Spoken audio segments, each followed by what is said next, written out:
ॐ ध्यानमूलं गुरुमूर्ति पूजामूलं गुरुपदं मन्त्रमूलं गुरुवाक्यं मोक्षमूलं गुरुकृपा गुरुर्ब्रह्मा गुरुर्विष्णु गुरुर्देवो महेश्वरा गुरु साक्षात् परब्रह्म तस्मै श्रीगुरुवे नमः।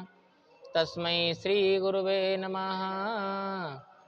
नारायणं नमस्कृत्य नरो चैव नरोत्तमं देवीं सरस्वतीं च व्यासं ततो देवमुदीयते।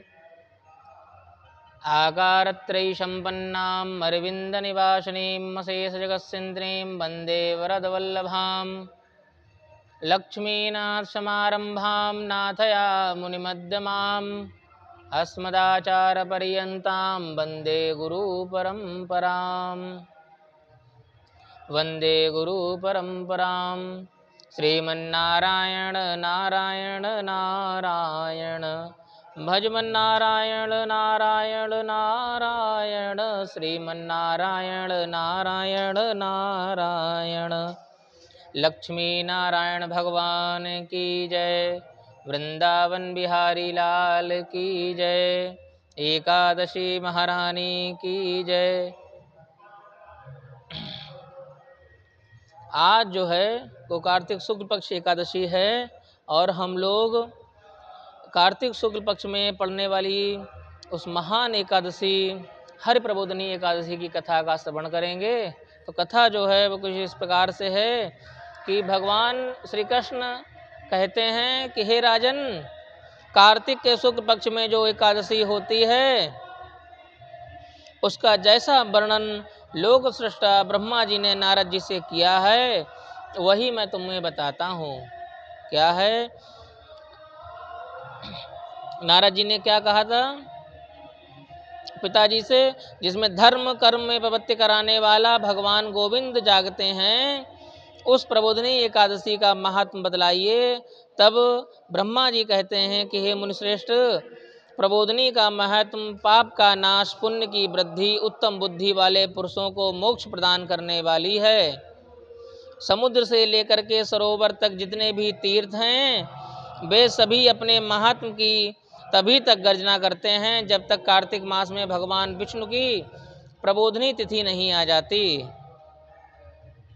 प्रबोधनी एकादशी को एक ही उपाय कर लेने से मनुष्य 1000 अश्वमेघ यज्ञ तथा 100 राजसूय यज्ञ का फल पा लेता है, जो दुर्लभ है, जिसकी प्राप्ति असंभव है तथा जिसे त्रिलोकी में किसी ने भी नहीं देखा है। ऐसी वस्तु के लिए भी याचना करने पर प्रबोधनी एकादशी उसे फल देती हैं। भक्ति पूर्वक उपवास करने पर मनुष्य को हरि प्रबोधनी एकादशी ऐश्वर्य, संपत्ति, उत्तम बुद्धि, राज्य तथा सुख प्रदान करती है। मेरु पर्वत के समान जो बड़े बड़े पाप हैं उन सबको वह पाप नाशनी प्रबोधनी एक ही उपवास से भस्म कर देती है। पहले के हजारों जन्मों में जो पाप किए हैं उन्हें प्रबोधनी की रात्रि का जागरण रुई की ढेरी के समान भस्म कर डालता है। जो लोग प्रबोधनी एकादशी का मन से ध्यान करते हैं, जो इसके व्रत का अनुष्ठान करते हैं, उनके पितर नरक के दुखों से छुटकारा पाकर भगवान विष्णु के परम धाम को चले जाते हैं। भगवान विष्णु के परम धाम को चले जाते हैं। ब्रह्मण्य, अश्वमेघ आदि यज्ञों में भी जिस फल की प्राप्ति कठिन है वह प्रबोधनी एकादशी को जागरण करने मात्र से ही अनायास ही प्राप्त हो जाता है। संपूर्ण तीर्थों में नहाकर सुवर्ण और पृथ्वी दान करने से जो फल प्राप्त होता है वह श्री हरि के निमित्त जागरण करने मात्र से ही मनुष्य अनायास ही प्राप्त कर लेता है। जैसे मनुष्यों के लिए मृत्यु अनिवार्य है, उसी प्रकार धन संपत्ति मात्र भी क्षणभंगुर है। ऐसा समझकर एकादशी का व्रत करना चाहिए।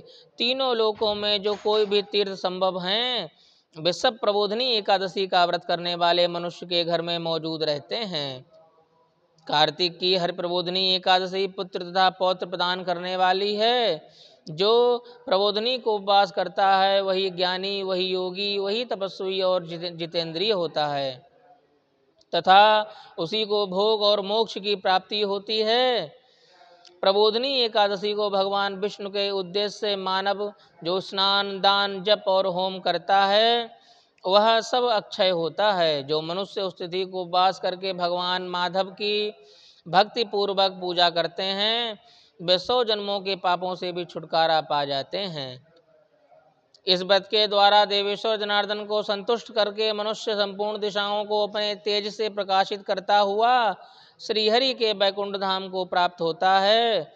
प्रबोधिनी को पूजित होने पर भगवान गोविंद मनुष्य के बचपन, जवानी और बुढ़ापे के किए हुए 100 जन्मों के पापों को भी, कौन से पाप चाहे वे अधिक हों या कम हों, उन सभी को नाश कर देते हैं। अतः सर्वदा प्रयत्न करके संपूर्ण मनोवांछित फलों को देने वाले देवादिदेव जनार्दन की उपासना करनी चाहिए। बेटा नारद, जो भगवान विष्णु के भजन में तत्पर होकर कार्तिक में पराय अन्न का त्याग करते हैं वह चंद्रायण व्रत का फल पा लेते हैं। जो प्रतिदिन शास्त्रीय चर्चा में मनोरंजन करते हुए कार्तिक मास व्यतीत करता है वह अपने संपूर्ण पापों को जला डालता है और 10,000 यज्ञों का फल प्राप्त करता है। कार्तिक मास में शास्त्रीय कथा के कहने सुनने से भगवान मधुसूदन को जैसा संतोष होता है वैसा उन्हें यज्ञ अथवा जप अथवा दान आदि से भी नहीं होता है। जो शुभ कर्म परायण पुरुष कार्तिक मास में 1 या आधा श्लोक भी भगवान विष्णु की कथा बाँचते हैं उन्हें 100 गोदान का फल प्राप्त होता है। हे महामुने, कार्तिक में भगवान केशव के समस्त शास्त्र का स्वाध्याय तथा श्रवण करना चाहिए। हे मुनिश्रेष्ठ, जो कार्तिक में कल्याण प्राप्ति के लोभ से श्रीहरि की कथा का प्रबंध करता है वह अपनी 100 पीढ़ियों को तार देता है। जो मनुष्य सदा नियम पूर्वक कार्तिक मास में भगवान विष्णु की कथा सुनता है उसे सहस्र गोदान का फल प्राप्त होता है। जो प्रबोधिनी एकादशी के दिन भगवान विष्णु की कथा का श्रवण करता है उसे 7 दीपों से युक्त पृथ्वी दान करने का फल प्राप्त होता है। हे मुनिश्रेष्ठ, जो भगवान विष्णु की कथा सुनकर अपनी शक्ति के अनुसार कथावाचक की पूजा करता है उन्हें अक्षय लोक की प्राप्ति होती है। नारद, जो मनुष्य कार्तिक मास में भगवत संबंधी गीत और शास्त्र विनोद के द्वारा समय बिताता है उसकी पुनरावृत्ति मैंने कभी नहीं देखी। मुने, जो पुण्यात्मा पुरुष भगवान के समक्ष गान, नृत्य, वाद्य और श्री विष्णु की कथा करता है वह तीनों लोकों के ऊपर विराजमान होता है। हे मुनिश्रेष्ठ, कार्तिक की प्रबोधिनी एकादशी के दिन बहुत से फल, फूल, कपूर, अर्गजा और कुमकुम के द्वारा श्रीहरि की पूजा करनी चाहिए। एकादशी आने पर धन की कंजूसी नहीं करनी चाहिए क्योंकि उस दिन दान आदि करने से असंख्य पुण्य की प्राप्ति होती है। प्रबोधिनी को जागरण के समय शंख में जल लेकर फल तथा नाना प्रकार के द्रव्यों के साथ में श्री जनार्दन को अर्घ देना चाहिए। संपूर्ण तीर्थों में स्नान करने और सब प्रकार के दान कर देने से जो फल प्राप्त होता है वही प्रबोधिनी एकादशी को भगवान जनार्दन को अर्घ देने से ही करोड़ों गुना प्राप्त हो जाता है। हे देवर्षि, अर्घ के पश्चात भोजन, अच्छादन, दक्षिणा आदि के द्वारा भगवान विष्णु की प्रसन्नता के लिए गुरु की पूजा करनी चाहिए। जो मनुष्य उस दिन श्रीमद् भागवत की कथा सुनता है अथवा पुराण का पाठ करता है उसे 1-1 अक्षर पर कपिला गोदान का फल प्राप्त होता है। हे मुनिश्रेष्ठ, कार्तिक में जो मनुष्य अपनी शक्ति के अनुसार शास्त्रोक्त रीति से वैष्णव व्रत यानी एकादशी का पालन करता है उसकी मुक्ति अविचल है। केतकी के एक पत्ते के पूजित होने पर भगवान गरुणध्वज 1000 वर्ष तक अत्यंत तृप्त रहते हैं।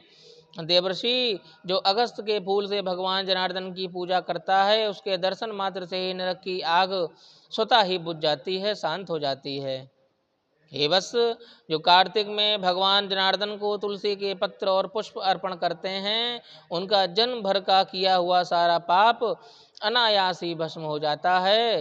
हे मुने, जो प्रतिदिन दर्शन, स्पर्श, ध्यान, नाम कीर्तन, स्तवन, अर्पण, सेचन, नित्य पूजन तथा नमस्कार के द्वारा तुलसी में 9 प्रकार की भक्ति करते हैं, ये 9धा भक्ति है, वे कोटि सहस्त्र युगों तक पुण्य का विस्तार करते हैं। नारद, सब प्रकार के फूलों और पत्तों को चढ़ाने से जो फल प्राप्त होता है वही कार्तिक मास में तुलसी के एक पत्ते भर चढ़ाने से प्राप्त हो जाता है।